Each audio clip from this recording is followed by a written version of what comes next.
Hello, I was just doing a rather fun lesson with some students and they asked me what a tricolon was. And, well, I gave them a few decent examples and I've just finished my lesson and it suddenly struck me, here's a really good one and it's staring us in the face and it's about Liz Truss.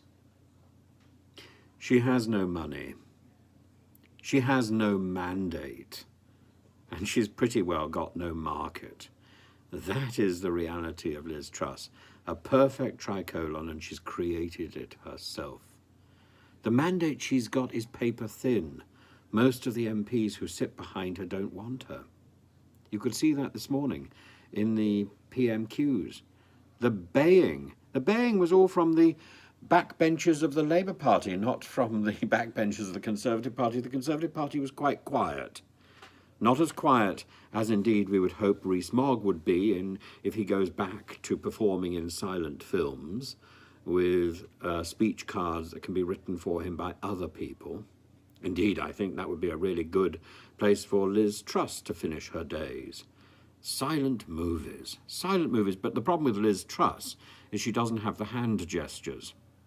She might have to take some advice from Kwasi, because he has quite playful hand gestures, as we've seen, hand gestures that can even be performed while the Queen is being buried, while the Queen's funeral is taking place. But back to our tricolon.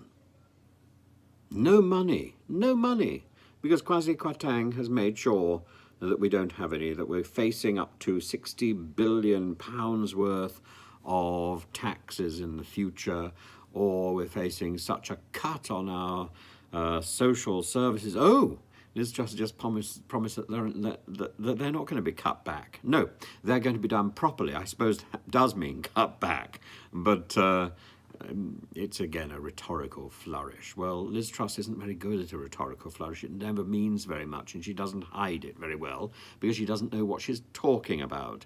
This is another piece of paper with a slogan that she hasn't quite digested. Poor Liz. I was talking to somebody the other day who worked for her, and they said that they would work through the night preparing papers for her. She'd come in and say, "This is what I want," and she'd do something quite different, and then demand summaries of what she was saying. She doesn't listen. She's had a reputation for not listening for years and years and years, and it's hardly likely that she's going to change now. The lady's not for turning.